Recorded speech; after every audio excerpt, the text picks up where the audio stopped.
ये हमेशा होता है अरविंद पांडे जी। सत्ता पक्ष को लगता है कि बहुत अच्छा बजट पेश किया है, विपक्ष को लगता है कि बजट में बहुत सी खामियां हैं। मैं भी यही बोल रहा हूँ। मेरा सवाल आपसे ये है कि मैं इनकी बात का जवाब दे दूं। हाँ, आप जवाब दीजिए फिर मैं सवाल। आपने एक ऐसी बात उठाई, मैंने कहा ना, मैं जानता था कि अरविंद पांडे जी सरकार के परिप्रेक्ष्य में जब बोलेंगे तो निश्चित रूप से कहेंगे कि हमने प्रदेश का चहुमुखी विकास करने का काम किया। मैंने इसीलिए कहा कि आपकी जो स्थिति है, जो बजट हमको मिलता है, आपने 51,197 करोड़ का बजट जो है 2019 और 20 में प्रावधानित किया और खर्च आपने पता कितना किया? 47,494 करोड़ रुपये। आपकी स्थिति 2020-21 में क्या थी? 57,000। मैं भी यही बोल रहा हूँ भाई साहब। देखो जो खर्च हो गया है, आप देखो 4% बचा है और वो वही है जो भुगतान नहीं हो पाया है, इतने का ही अंतर है।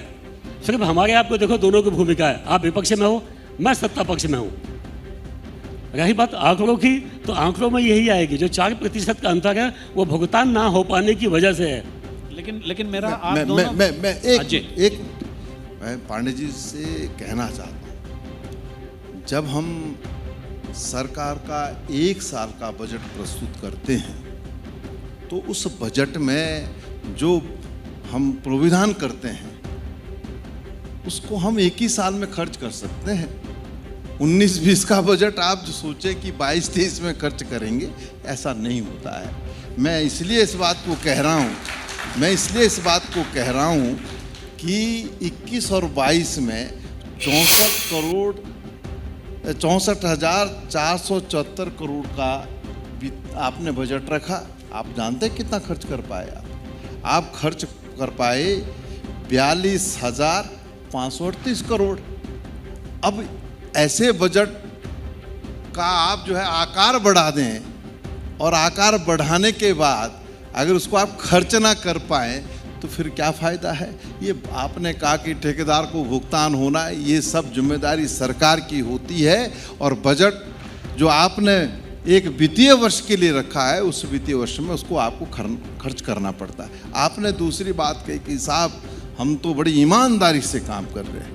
पांडे जी, मैं एक बात पूछना चाहता हूँ, 2017 में जब आपकी सरकार बनी थी, सरकार बनने के बाद प्रदेश के मुख्यमंत्री जी ने कहा था, नारा बहुत अच्छा था कि भ्रष्टाचार पर 0 टॉलरेंस है और हम 100 दिन के अंदर लोकायुक्त लाएंगे।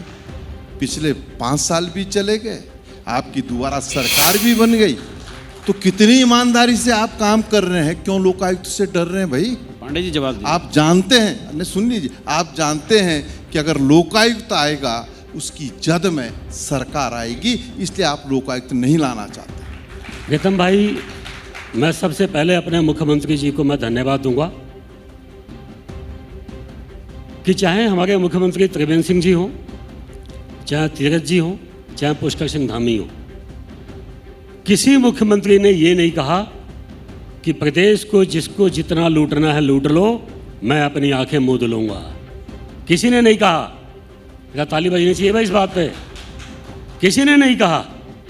और जो लोग भ्रष्टाचार में लिप्त हैं, चाहे बड़े से बड़ा अधिकारी हो, चाहे छोटा हो, चाहे नेता हो, चाहे अभिनेता हो, कोई करप्शन में शामिल है तो प्रीतम भाई जेल में डालने का काम किसी ने किया ना?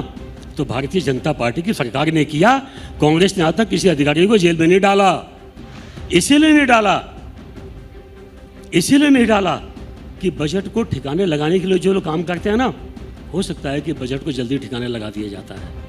अरविंद पांडे जी, लेकिन हमारी सरकार ने, मैंने कहा ना, ईमानदारी से काम करती है।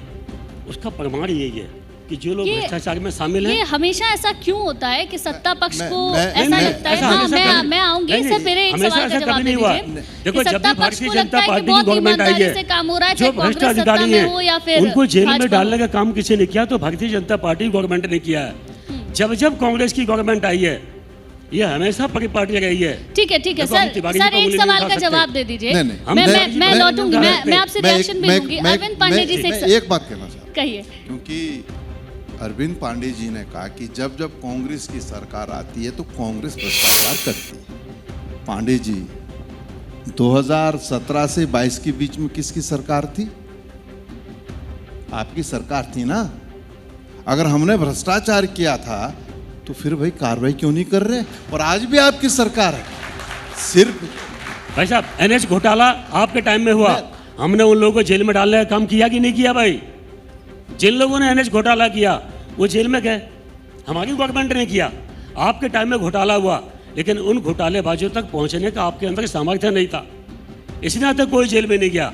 हमारी गवर्नमेंट बनी, तीरथ सिंह रावत मुख्यमंत्री बने, उन्होंने सब भ्रष्टाचारियों को जेल में डालने का काम किया। एबीपी न्यूज आपको रखे आगे।